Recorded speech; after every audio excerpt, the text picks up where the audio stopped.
नमो सिद्धाणं नमो आयरिहाणं नमो वज्राय नमो लोहे सर्वसाधु मंगलम भगवान वीरो मंगलम गौतमो हरि मंगलम कुंद कुंदारियो जैन धर्मो सर्वमंगल मांगल्य सर्वकल्याणकारकं प्रधानं सर्वधर्माणां जैनं जयतु अज्ञानतिमिरान्धानां ज्ञानाञ्जनशलाकया चक्षुरुन्मीलितं येन तस्मै श्रीगुरुवे नमः। आत्मा ज्ञानं स्वयं ज्ञानं ज्ञानात् करोति किं परिभावस्य कर्तात्मा मोहोऽयं व्यवहार मंगल में मंगल कर वीतराग विज्ञान नमोता ही जाते हैं हरिहंता दिवा करि मंगल करि होमा ग्रंथ कर्म को का जाते निज समास पावे निज पद आस। हेलो, थोड़ा सा वॉल्यूम बढ़ाओ।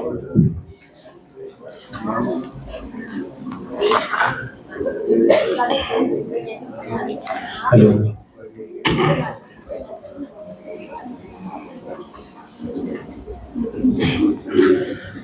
जो जीव सम्यक्त्री नहीं हुए हैं, सम्यक दर्शन जिनको नहीं हुआ, लेकिन अल्प काल में सम्यक तो होगा, वह जीव सम्यक तो सन्मुख कहलाते हैं। मतलब जिनको धर्म तो पैदा नहीं हुआ, लेकिन अल्प काल में धर्म पैदा होगा, वो जीव सम्यक तो सन्मुख कहलाते हैं। एकदम तो कोई जीव सम्यक दृष्टि होगा नहीं। सम्यक दृष्टि कहो, धर्मी कहो, आनंद भोगने वाला कहो, ज्ञानी कहो, एक ही बात है। व्यक्ति कर्म के नाम पर तो कष्ट भोगता ही है, लेकिन धर्म के नाम पर भी जगत कष्ट ही भोगता है, भार वहन करता है, आकुलित होता है। कई बड़े दार्शनिक हुए हैं। मैंने तो दर्शन शास्त्र का बहुत अध्ययन करने की कोशिश की है। एक दर्शन शास्त्री तो ये कहते हैं, फिलोसफर, कि दुनिया में जितने दुखी जीव हैं वो सब धर्म पढ़ने वाले ही नजर आते हैं, और जिस देश में जितना ज्यादा धर्म का पालन होता है वो देश उतने ही ज्यादा गरीब है। वो धर्म का अर्थ तो समझते नहीं। वहां तो क्रियाकांड है, धर्मांधता है, धर्म नहीं है, धर्मांधता है। धर्म में जीव अंधा हुआ है। धर्म तो वस्तु का स्वरूप है। वो दुख का कारण कैसे हो सकता है? वो तो शीतलता प्रदान करता है, वो तो आनंद प्रदान करता है। ध्यान रखना, यदि धर्म से आनंद ना आए तो समझना हमारी दिशा गलत है।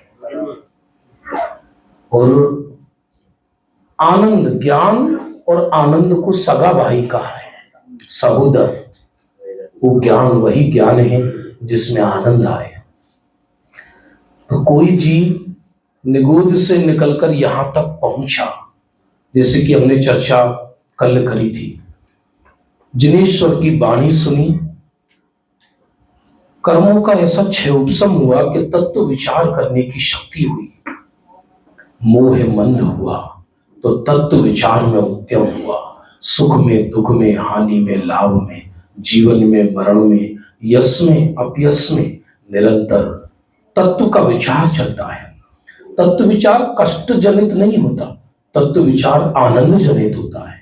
यदि तत्व विचार में आनंद ना आए, यदि तत्व विचार में आनंद ना आए, तो समझना वो तत्व विचार नहीं है, आपकी कसाई चल रही है। ऐसा इसलिए मोह मंद होता है उस जीव का और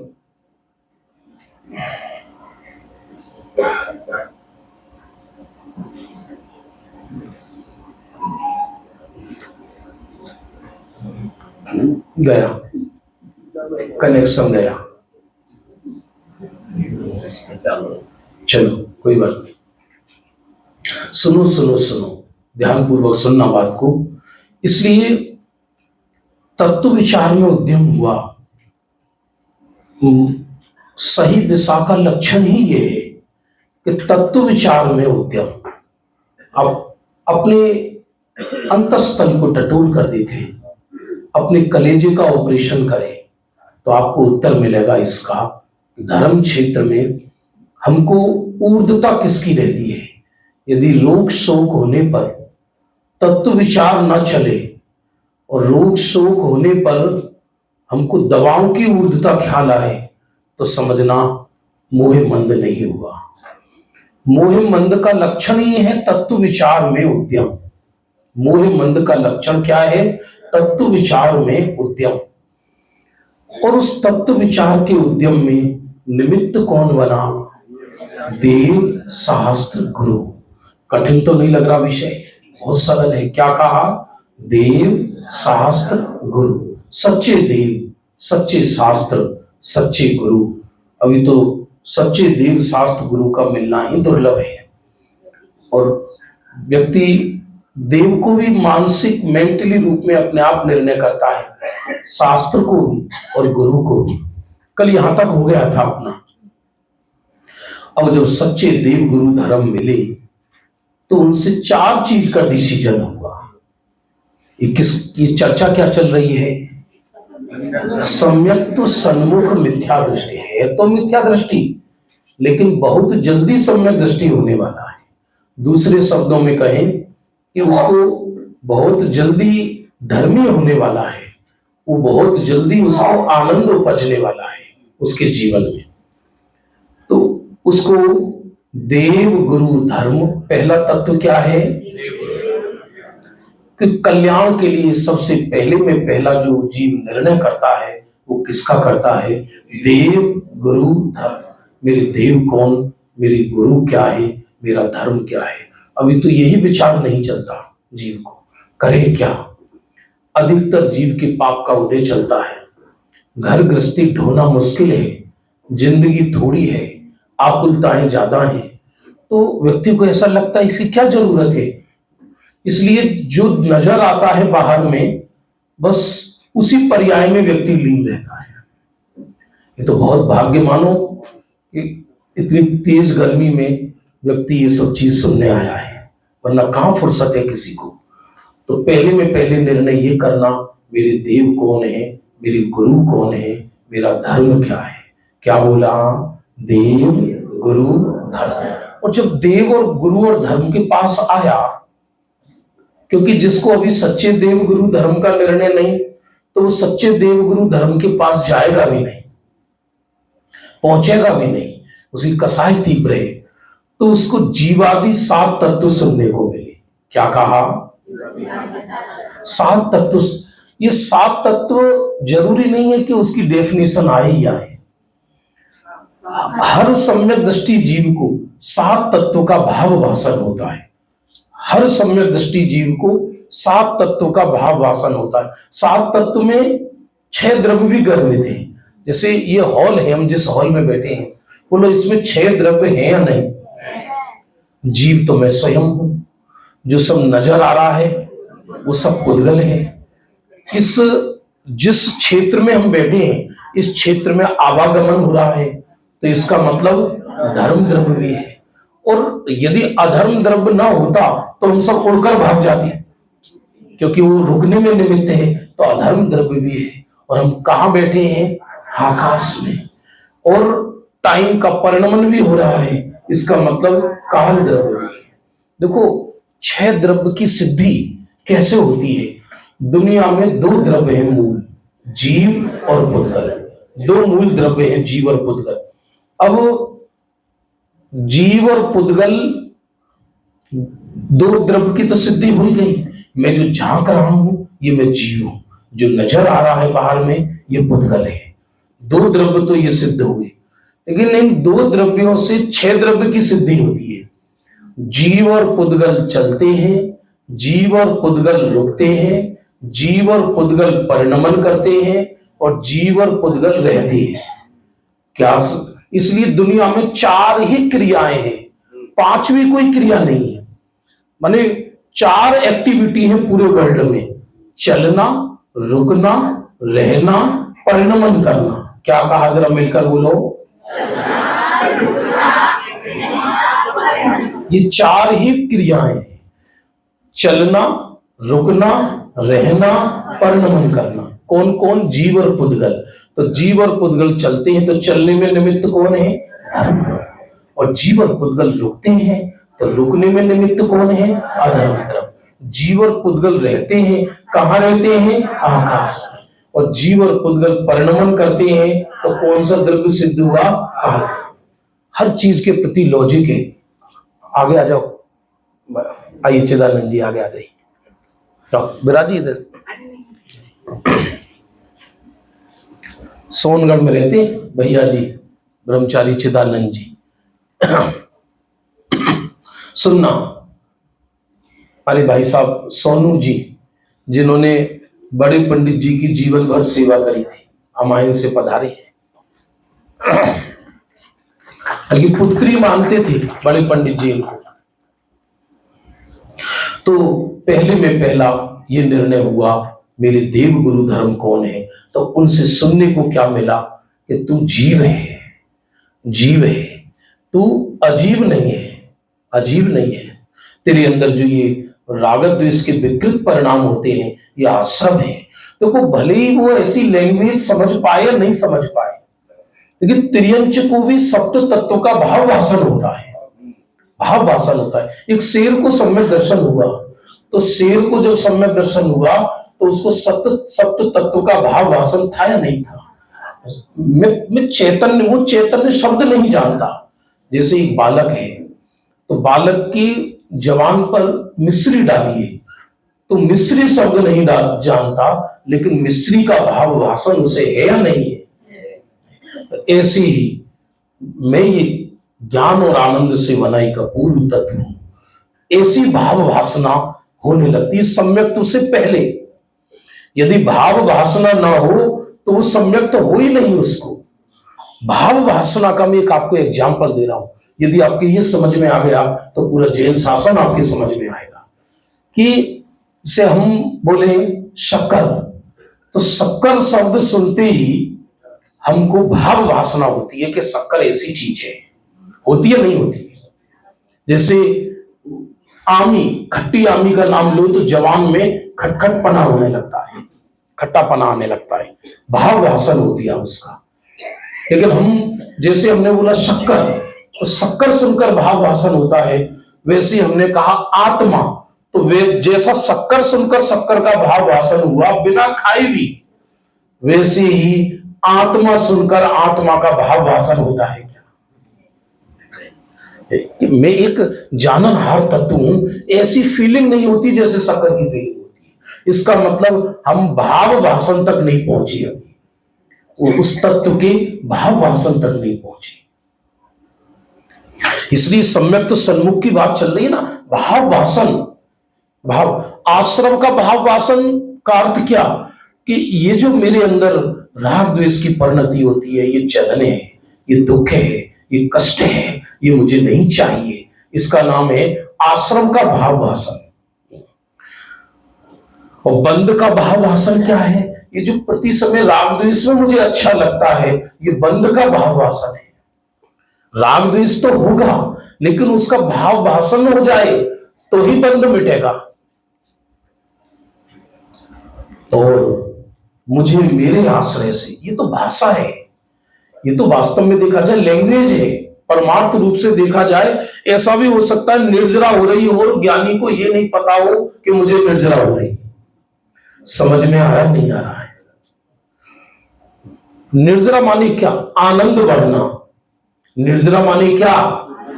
आनंद बढ़ना। ये इसी का नाम निर्जरा है। निर्जरा तो नेगेटिव शब्द है, निर्जरा। और मोक्ष तत्व, मोक्ष तत्व जब संपूर्ण आनंद खिल गया तो उसका नाम है मोक्ष तत्व। संपूर्ण आनंद खिलने का नाम मोक्ष तत्व है। ऐसा भी हो सकता है कि मोक्ष के मार्ग में चल रहा हो और स्वरूप में लीन हो, और जब मोक्ष हो जाए तब उसे मालूम पड़ा कि मुझे मोक्ष हो गया, उससे पहले मालूम ही नहीं पड़ा। मोक्ष की इच्छा भी मोक्ष से विरुद्ध तत्व है। क्या कहा, जरा मिलकर बोलो। क्योंकि मोक्ष की इच्छा मोक्ष को दूर करती है, ज्ञानी मोक्ष का पुरुषार्थ नहीं करती। क्योंकि यदि ज्ञानी मोक्ष का पुरुषार्थ करे तो पराई दृष्टि कहलाए। मोक्ष से मैं पूर्ण होता हूं या पूर्ण में लीन होने का नाम मोक्ष है। फिर से, मोक्ष होने पर मैं पूर्ण बनूंगा या पूर्णता में लीनता का नाम मोक्ष है। ये कुछ ऐसा ही मार्ग है अलग। मोक्ष तो फल है, ज्ञानी फल को नहीं देखते, जो सदा विद्यमान है उसको देखते हैं। तो जैसे ही देखा तो मुक्ति हो गई, हो गई। उनको तो सच देखा जाए, ज्ञानी को मुक्ति का हर्ष नहीं और संसार में उनको खेद नहीं। क्यों? क्योंकि उनको संसार और मोक्ष दोनों ही भिन्न नजर आते हैं। जब उनको दोनों ही भिन्न नजर आते हैं, उनको मोक्ष का अभिप्राय ही नहीं है ज्ञानी को। ज्ञानी को तो मैं तो त्रिकाल चैतन्य स्वरूप मुक्त विराजमान हूं। जब ये दृष्टि हुई तो संसार से उदासी कहलाई और मोक्ष अपने आप सिद्ध हो गया। कठिन लग रहा है क्या विषय? जल्दी बोलो मेरे भैया। सम्यक तो सन्मुख की बात चल रही है। कौन जीव 7 तत्व सुने तथा अब इन 7 तत्वों में 2 में समझ गया, वो निज और पर। क्या कहा, मिलकर बोलो। मैं क्या हूं और पर क्या है। मैं क्या हूं और पर क्या है। देखो, भेद विज्ञान भी 2 तरह से होता है। एक होता है आगम जनित भेद विज्ञान, एक होता है अध्यात्म जनित भेद विज्ञान। आगम जनित भेद विज्ञान हमने अनंत बार किया, लेकिन अध्यात्म जनित भेद विज्ञान नहीं हुआ। फॉर एग्जाम्पल, जैसे मेरी द्रव्य गुण पर्याय में स्वयं, बाकी सब पर, ऐसा भेद विज्ञान तो अनंत बार किया। आप और समझिए, जैसे एक पतिव्रता स्त्री रहती है घर में और उसमें पूरे परिवार की सेवा करती है, तो पूरा परिवार उसका है या नहीं? बोलो जल्दी। देवर है, जेठ है, देवर के बच्चे, जेठ के बच्चे, सास ससुर, देवरानी जेठानी, वो सब उसका परिवार है या नहीं? लेकिन उस समर्पित किस पर है? अकेले एक पति पर समर्पित है। तो यहां तक कि यदि मान लीजिए किसी पति का अपने बेटे से झगड़ा हो जाए और वो अपनी पत्नी से कहे कि तुम दोनों में से एक चुनो, या तो मेरे साथ रहो या इस पागल के साथ रहो, तो बताओ स्त्री को किसके साथ रहना चाहिए? पुत्र उसका है या नहीं, और पति उसका है या नहीं? और दोनों में ही है कह रहे हो, तो दोनों अपने हैं, तो फिर दोनों में भेद विज्ञान क्यों? उसी तरह देखा जाए, ज्ञानियों के लिए देखा जाए, तो जो ज्ञान और आनंद पैदा हुआ, ज्ञान और आनंद यद्यपि उसी का है, वो पुत्र के स्थान पर है, तो भी ज्ञानी उसको वर्णन ना करके त्रिकालिक रूप शुद्ध चैतन्य आत्मा का वर्णन करते हैं। आपको समझ में आ रहा है, नहीं आ रहा है? इसलिए निज और पर का भेद होता है। मैं एक चैतन्य परमात्मा, यही मैं हूं, मैं मेरे लिए सर्वस्व हूं, बाकी और कुछ मेरा नहीं है। ये ज्ञान की तरफ से कथन है। निज और पर, ये 2 भेद विज्ञान होते हैं। और साथ में अहितकारी क्या है और हितकारी क्या है। एक ही लाइन में बता दो मुझे, तो मैं तो समझ लूंगा कि आपकी दिशा सही है। हितकारी क्या है और अहितकारी क्या है, मुझे इस सभा में कौन बताएगा? जीव के लिए हितकारी क्या है और अहितकारी क्या है? हाँ जी,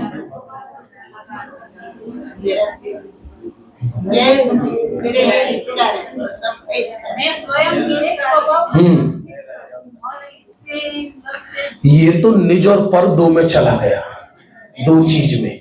बीत राग भाव हितकारी है, राग भाव अहितकारी। मिलकर बोलो, क्या कहा?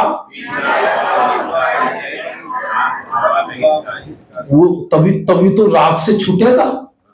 ये राग आग दहे सदा, भेद विज्ञान तो हो गया, मैं एक चैतन्य परमात्मा हूं, बाकी परमाणु मात्र में नहीं, मैं नहीं। यहां तक कि मेरे को स्वीकार करने वाली पर्याय भी मुझसे परद्रव्य है, मुझसे भिन्न है। तो उसको ये निर्णय हुआ कि भी ये राग है, ये दुख का कारण है, और वीतरागता सुख का कारण है। जो त्रिकाल चैतन्य परमात्मा ना वो दुख का कारण है ना वो सुख का कारण है। फिर से सुनना, क्या बोला? जो त्रिकाल चैतन्य परमात्मा है वो तो द्रव्य है, वो ना दुख का कारण है ना वो सुख का कारण है। यदि वो दुख का कारण हो तो सिद्धों को भी दुख होना चाहिए, और यदि वो सुख का कारण है तो निगोदिया को भी सुख होना चाहिए। आपको तर्क समझ में आ रहा नहीं आ रहा है? क्लास चल रही है ये, फरी थी गुजराती मां कि जो त्रिकाल चैतन्य परमात्मा में विद्यमान हूं उसको अभी यही तो गुरुदेव का सलाह सत्कारा, अभी अवेदी ने सत्कारक लिया, और उससे पहले नियोगानुनियोग गुरुदेव श्री का उसी पर आया कि विकार का कारण त्रिकाली द्रव्य नहीं, और तो और विकार का कारण विकार की पूर्व पर्याय भी नहीं, विकार का कारण परद्रव्य भी नहीं, और विकार तो छोड़ो, केवल ज्ञान का कारण, केवल ज्ञान का कारण मैं त्रिकाल चैतन्य परमात्मा नहीं, केवल ज्ञान का कारण स्वयं केवल ज्ञान है। यदि केवल ज्ञान का कारण त्रिकाल चैतन्य परमात्मा होता तो दुनिया में किसी भी जीव को क्षय ज्ञान नहीं होता, सबको केवल ज्ञान होता। क्यों? क्योंकि सब त्रिकाल चैतन्य परमात्मा है। कठिन लग रहा है क्या विषय? बोलो मेरी भैया, निंदिया आ रही है क्या? भूख लगी है क्या? देखो एक तरकीब है, मैं क्या मनोविज्ञान का टीचर पढ़ा है मैंने, लेकिन मैंने टीचिंग नहीं करी, तो इतना तेज मनोविज्ञान है मेरा, चेहरा पढ़ के मुझे ख्याल में आता है। आप देखना, जो आपके मन की कमजोरी है उसको आप सही दिशा दे दो तो वही कमजोरी आपका बल का कारण बन जाएगा।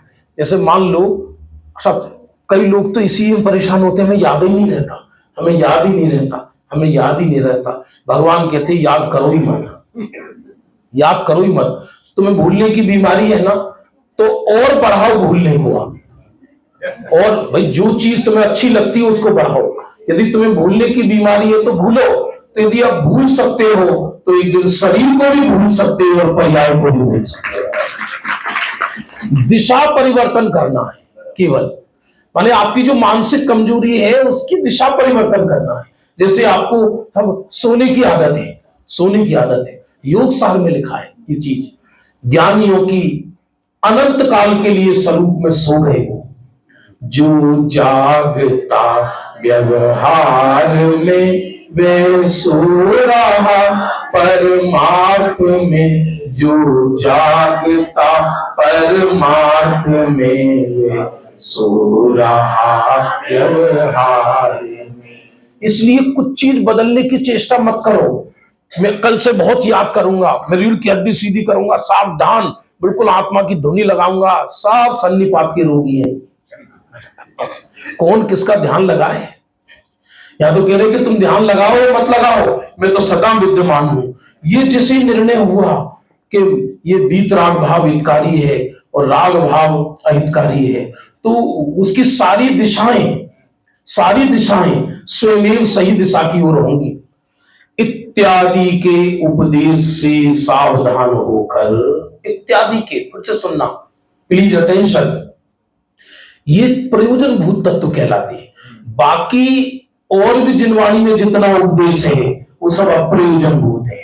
अप्रयोजन भूत का अर्थ ये नहीं कि तिरस्कार करने योग्य है, अप्रयोजन भूत का अर्थ है वो समझ में आ जाए तो कोई फर्क नहीं पड़ना, और न समझ में आए तो कोई फर्क नहीं पड़ना। अप्रयोजन भूत तत्व के विषय में, जैसे मान लो अपना सुमेरु पर्वत है, कितना है वो 1,40,000 योजन का, और नॉर्मली क्या कहा जाता है 1 लाख। तो यदि वो 1 लाख कह देगा तो कोई सम्यक तो नहीं हो रहा, और 1,40,000 कह देगा तो कोई सम्यक तो नहीं हो रहा। लेकिन ये 4 चीज का निर्णय नहीं हुआ, देव शास्त्र गुरु सात तत्व सफल भेद विज्ञान हितकारी अहितकारी, तो 3 काल में उसे सम्यक तो नहीं होगा। सम्यक तो सन्मुख की चर्चा चल रही है, किसकी चर्चा चल रही है? आज बच्चे पाठशाला में नहीं गए क्या? आर्जव की अच्छा जाके आए। इत्यादि के उपदेश से सावधान होकर, हमारे साथ समस्या क्या है? फिर से सुनना, जो बुद्धि का विषय है उसमें प्रयोग कर रहे हैं और जो प्रयोग का विषय है उसमें बुद्धि लगा रहे हैं। फिर से सुनना ये शब्द आप ध्यान पूर्वक। जैसे मध्य लोक, तीनों लोक, नरक, स्वर्ग, ये ओनली ज्ञान के गे हैं, इसमें हम प्रयोग लगा रहे हैं, इसमें फीता लिए डोल रहे हैं, है या नहीं, नरक है या नहीं, स्वर्ग है या नहीं, ये ऐसा है या नहीं, ये ऐसा है या नहीं। और जो प्रयोग के विषय है उसमें बुद्धि लगा रहे हैं। जैसे मैं शुद्धात्म तत्व हूं, बात खत्म, बुद्धि का काम खत्म, बस इसका प्रयोग करो। तो जहां हमको प्रयोग करना चाहिए वहां हम केवल ज्ञान का गेय बना रहे हैं, और जहां ज्ञान का गेय बनाना चाहिए वहां हम प्रयोग करना चाहते हैं। जिनवाणी में 99% तत्व आदेश से स्वीकार किया जाता है, आज्ञा सम्यक का है, लेकिन देव शास्त्र गुरु सफल भेद विज्ञान, ये निज और पर, हितकारी क्या है अहितकारी क्या है, ये प्रयोग करके स्वीकार किया जाता है, परीक्षा करके स्वीकार किया जाता है। इत्यादि के उपदेश से सावधान होकर ऐसा विचार किया, अहो मुझे तो इन बातों की, मिलकर बोलो पूरी सभा, क्या कहा? मुझे तो किन बातों की? इन बातों, देवगुरु धर्म, जीवादि सात तत्व, स्वपर का भेद विज्ञान, और हितकारी क्या है अहितकारी क्या है, इसकी मुझे पता ही नहीं। तो तुम्हें पता नहीं थी तुम कर क्या रहे थे? तो आगे लाइन में कहते हैं, मैं भ्रम से भूलकर प्राप्त पर्याय में ही, भ्रम से भूलकर प्राप्त पर्याय में ही तन्मय हुआ। यह प्राप्त पर्याय का अर्थ मुख्य रूप से असमान जाति पर्याय। प्राप्त पर्याय, मैं संजय कुमार हूं, मेरा काम वक्ता है, हम श्रोता हैं, हम मुंबई में रहते हैं, हमारे इतने बच्चे हैं, हमारे भाई बहन, हमारे माता पिता, ये सब क्या है? स्टैंडर्ड का पागल बना है। दो तरह के पागल हैं दुनिया में, एक घोषित पागल, एक अघोषित पागल। घोषित पागल तो पागल खानों में रहती है, और अघोषित पागल घर घर में बैठे। ये मेरा मकान है, ये मेरी दुकान है, ये सब मिट्टी के घरों में। उसमें लिखा है नीति ग्रंथों में, मोहे नाम के राजा ने मध्य लोक में घर नाम के नरक बनाए हैं, मोहियों ने उनके सुंदर नामकरण किए हैं, घर एक मंदिर उसे नामकरण किए। तो सुबह शाम तक 99% लोगों को तो घर के साजने संवारने में ही पर्याय निकल जाती है। अभी घर पुराना हो गया, इसकी टाइल्स तोड़वाएंगे, थोड़ा सा इसका रिनोवेशन कराएंगे, फिर इसमें, क्योंकि इसमें अनंत काल जो रहना है।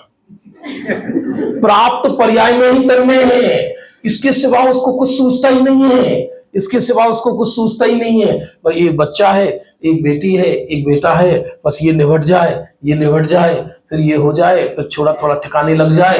वो थोड़ा क्या ठिकाने लगेगा, वो तुम्हें ठिकाने लगाएगा, वो तुम्हारी पर्याय नाश करेगा। हम, क्योंकि हमें इससे अधिक कुछ समझ में नहीं आती। इसका अर्थ है प्राप्त पर्याय में तन्मय है। मैं तो सच, हम शिविर में आए हैं, अब पढ़ के, अब 6 दिन में हम पढ़ के जाएंगे। भैया अच्छा लगा इस बार तो, बहुत बढ़िया, अपनी पिकनिक की पिकनिक हो गई, बच्चों का भी मन लगा और खूब बढ़िया खाने पीने को भी मिला। इसका अर्थ क्या है? प्राप्त पर्याय में तन्मय। प्राप्त पर्याय, अरे मुझे मेरा कल्याण करना है, ये भी प्राप्त पर्याय में तन्मय है, क्योंकि मैं कल्याण स्वरूप हूं या कल्याण करना है? अरे जल्दी बोलो, कल्याण स्वरूप की दृष्टि करना ही कल्याण करना है। आत्मा में कल्याण कैसे करेंगे? एक आध गुण डालेंगे क्या? एक आध निकालेंगे क्या?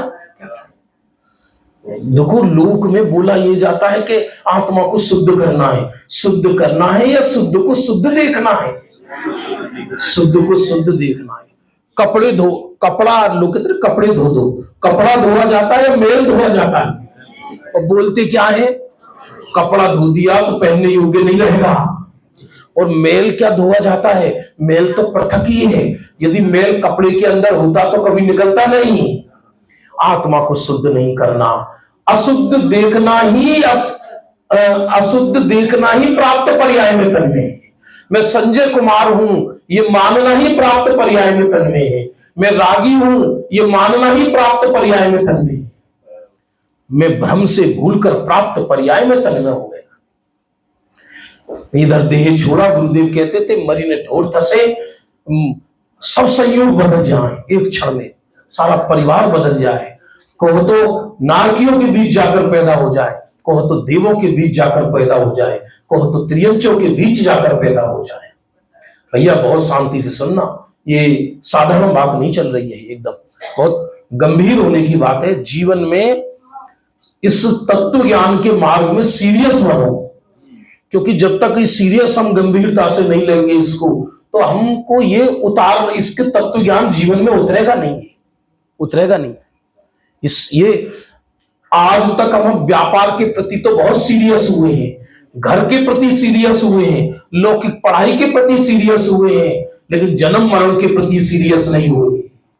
प्राप्त पर्याय में ही तन्मय, इससे ज्यादा और कुछ नजर ही नहीं आता, एक कुछ नजर ही नहीं आता। बाहर शरीर और शरीर के संबंधी, बस यही नजर आता है। मुझे तो इन बातों की खबर नहीं, मैं भ्रम से भूलकर प्राप्त पर्याय में ही तन्मय हुआ, इस पर्याय में तन्मय हो गया। परंतु इस पर्याय की तो थोड़े ही काल की स्थिति है। पढ़ते रहे एक एक वाक्य, क्या कहा? थोड़े काल की माने बहुत जल्दी, पलक झपकते। कहो तो घर में बूढ़े दादा बैठे हों, बूढ़े लोग बैठे हों, को तो जवान हो सकता है बूढ़े को बेटे की चिता में आग लगानी पड़े। इस पर्याय की देवों की आयु सागरों पर्यंत होती है, हमारी तुम्हारी आयु वर्तमान में यदि देखा जाए तो इस पंचम काल की आयु है कितनी सी, 60-70 वर्ष, और पंचम काल के अंत तक जा जाकर 20 वर्ष रह जाएंगी। पढ़ो आप, और 15 वर्ष की स्त्री दादी बन जाएगी, 8 वर्ष में शादी हो जाएगी, 3 वर्ष में बालपना खत्म हो जाएगा। ग्रंथों में आए तिल्लो परिणति में, इतने इतने मकान होंगे, इतने बड़े बड़े, बस कोई इतने इतने एक एक हाथ के लोग होंगे, बस इतने बड़े मकान होंगे। जो छठा काल शुरू होगा उसमें कच्चा मांस खाएंगे लोग, अग्नि का नाश हो जाएगा, चारों तरफ अधर्मी अधर्म रहेगा। ये छठे काल के अंत में होता है। और ये सारा परिणमन ये आर्य खंड में ही परिणमन परिवर्तित होता है। और व्यक्ति के साथ ये नियम है, जो जहां पैदा हो जाता है उसको वही दुनिया लंबी लगने लगती है। हमको 60, 70, 80 वर्ष की जिंदगी ऐसे लग रही है, पहाड़ जैसी जिंदगी कैसे जिएंगे, बावड़े हो क्या? अरे भाई साहब, देव 100 वर्ष में एक श्वास लेते हैं, जैसे 50 वर्ष खींचने में लगते, 50 वर्ष छोड़ने में लगते हैं देवों को, तब तक हमारी जिंदगी खत्म हो जाती है, जिसके लिए हम चिंता में मरे जा रहे हैं। हमारा तो कोटा में स्टूडेंट बहुत पढ़ने आते हैं, एजुकेशन हमें तो सब इंटरव्यू लेते फिरते हैं, आपका भविष्य की प्लानिंग। अभी अरे भविष्य हो तो भविष्य की प्लानिंग बताए ना, कौन से भविष्य की बात कर रहे हो आप, कौन से भविष्य की? अच्छा बताओ, किस पर्याय को सुधारना चाहते हो, बोलो? जो निकल गई या जो नहीं आई है? जो निकल गई उसमें तो कुछ कोई किया नहीं जा सकता, और जो चीज आई नहीं है उसमें सुधार कैसे करोगे? सुधारने के लिए वस्तु सामने चाहिए ना। आप कहोगे नहीं वर्तमान पर्याय को सुधारेंगे, तो जैसे ही सुधारने जाओगे वो भूत हो जाएगी। सच बात ये देखा जाए तो पर्याय में मेरा कर्तव्य कुछ है ही नहीं। निहाल भाई सौगानी जी से पूछा गया तुम्हारा कर्तव्य क्या है, तो उनका उत्तर निकला सबसे पहले में पहला ये मेरा कोई कर्तव्य ही नहीं है ये निर्णय का। मिलकर बोलो, क्या कहा? ये जो कहा जाता है ना मैं सिद्ध बनूंगा, भगवान बनूंगा, ये भी ज्ञान की तरफ से कथन है। आए थे अनिर्भर होने, यहां भी बाहर डो रहे हैं, बाहर डो रहे हैं। लौकिक में कहते हम डॉक्टर बनेंगे, इंजीनियर बनेंगे, यहां भी कोई ना कोई कर्तव्य ठहरा दिया इसकी जान को। क्या बनोगे? सिद्ध बनेंगे, ये बनेंगे। अरे मैं सिद्ध बनेंगे या मैं बना बनाया सिद्ध हूं? क्योंकि जहां भी बनने की बात आएगी वहां श्रम की बात आएगी, और जहां भी श्रम की बात आएगी वहीं कष्ट होगा जीव को। और समझना बहुत गजब का विषय, प्राप्त पर्याय में तन्मय हूं। थोड़ा सा 6 उपसम ज्ञान ज्यादा हो जाए, हमको तो ज्ञान बहुत है, इनको तो 6 डाला बहुत याद है, इनको तो तत्वार्थ सूत्र बहुत याद है।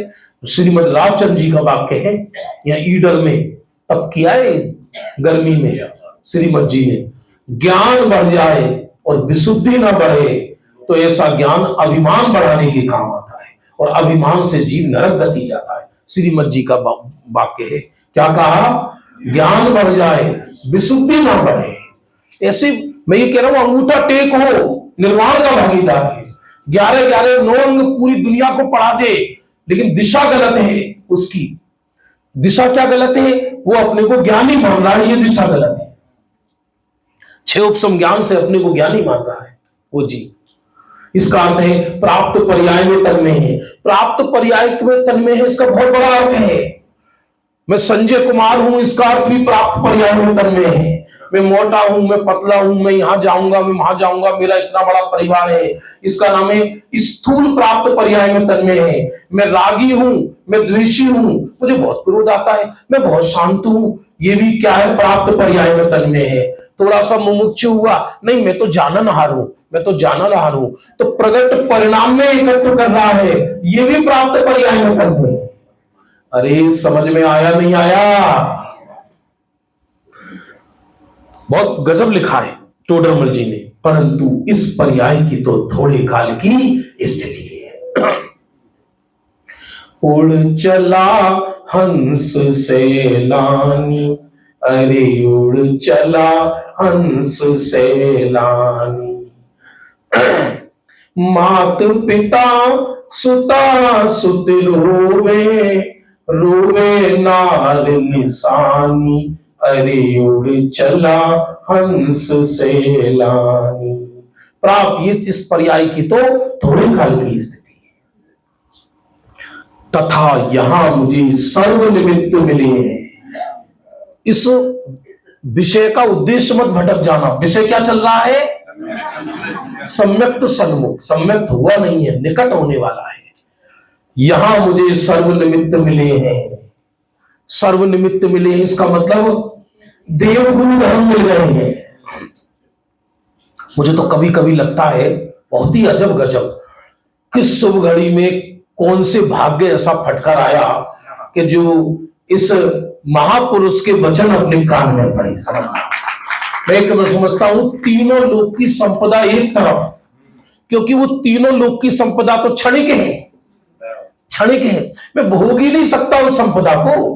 अच्छा मान लो कोई व्यक्ति 10,000 स्क्वायर फीट के बंगला में रहता है, थोड़ा बड़ा बंगला है तो, और एक झोपड़ी में छोटी में रहता है, तो बड़े बंगले को कैसे भोगता है आदमी? चाटता है क्या दीवार से?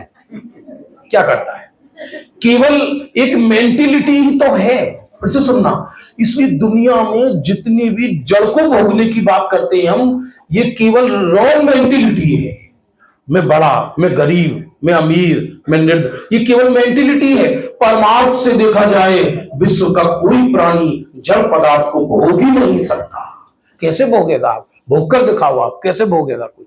चक्रवर्ती 6 खंड को भोगता है, कहने की बातें, क्या 6 खंड को माथे से मारता है क्या? कैसे भोगता है?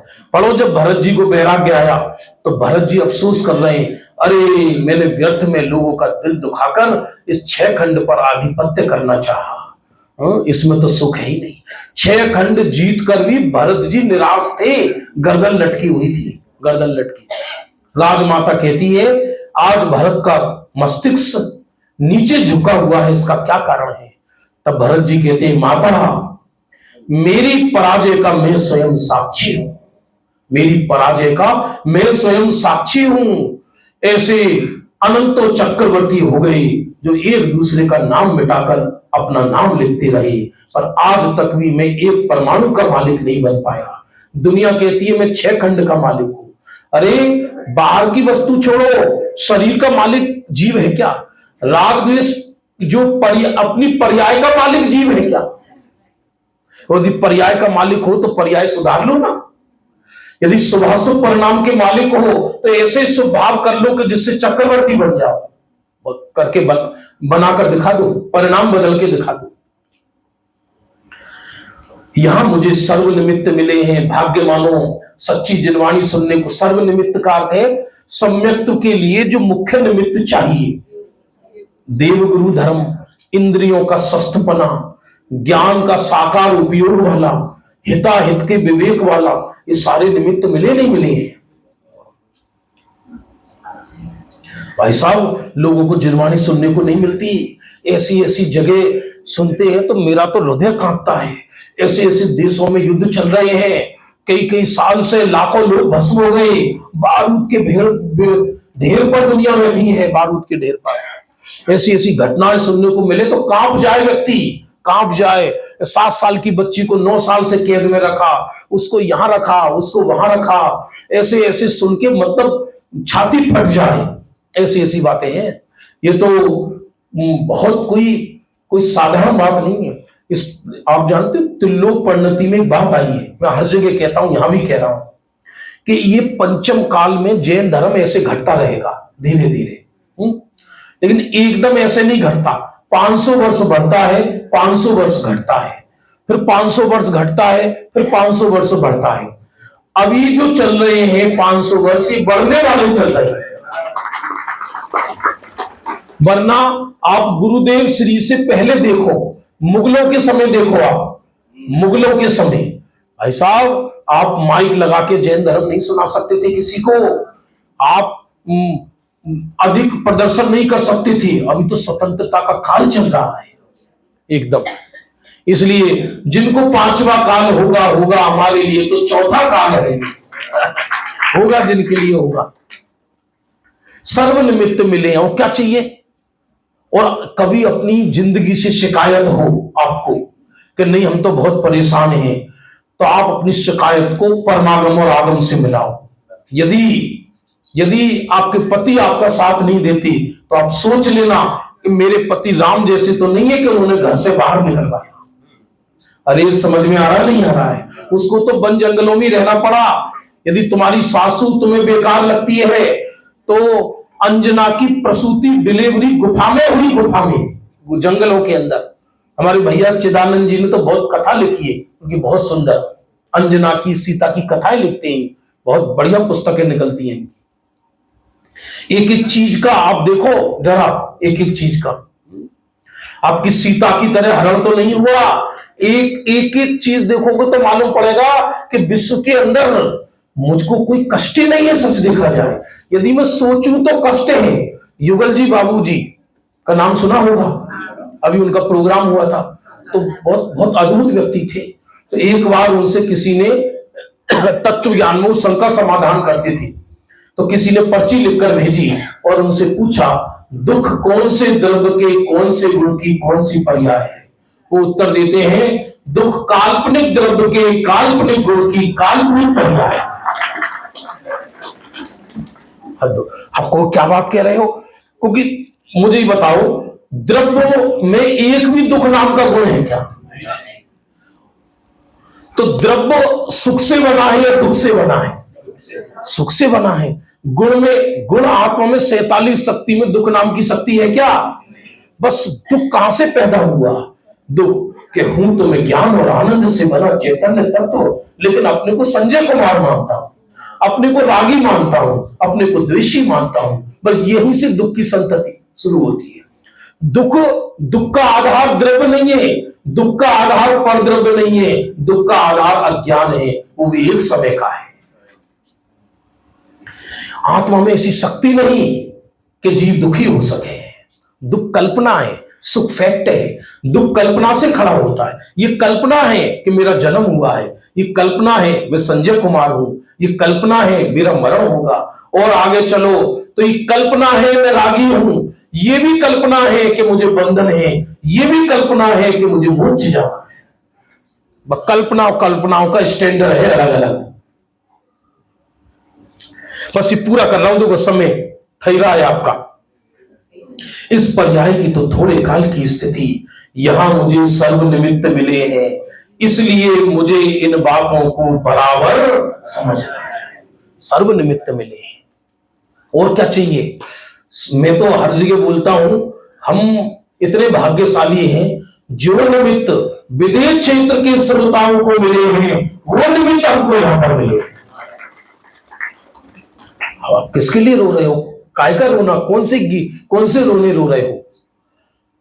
क्योंकि इनमें तो मेरा ही प्रयोजन भाषित होता है, मेरा ही प्रयोजन भाषित होता है। कौन सा? सुख का, मेरा प्रयोजन। आचार्यों को तो कोई है नहीं, श्री गुरु को तो हमसे कोई लेना देना है नहीं, मेरा प्रयोजन भाषित होता है। श्री गुरु तो करुणा करके समझा रहे हैं जीव को, गुरु को करुणा होती है, करुणा। आप जानते हो गुरु के वचन से अकेले सम्यक्त्व का संबंध नहीं है, उनके वचन करुणा रस से बीजे हुए, करुणा रस से। अज्ञानी के वचन और गुरु के ज्ञानी के वचन में क्या अंतर है? अज्ञानी अपनी वक्तृत्व कला प्रस्तुत करना चाहता है, अज्ञानी ये बताना चाहता है मैं इतना जानता हूं, पर ज्ञानी गुरु को बताने का प्रयोजन नहीं है। ज्ञानी गुरु को सामने दुखी दिखाई देता है तो करुणा करके बोलते हैं उससे, भैया तुम ये समझ लो बात को। ऐसा विचार कर जो उपदेश सुना उसके निर्धार करने का उद्यम किया। मिलकर पढ़िए लाइन, क्या कहा? जो उपदेश सुना उसके निर्धार करने का उद्यम किया। निर्धार माने डिसीजन के बाद की, निर्णय के बाद की जो पोजीशन है उसको निर्धार कहते हैं। तो मैं चैतन्य परमात्मा हूं, संजय कुमार नहीं, मैं वक्ता नहीं, मैं रागी नहीं, मैं द्वेषी नहीं, मेरा जन्म मरण नहीं, मेरा बंध मोक्ष नहीं, इसका निर्धार होता है तो वो सम्यक सन्मुखी होता है। और वो निर्धार की कला क्या है, इसकी चर्चा अपन नेक्स्ट पीरियड में रात्रि को करेंगे।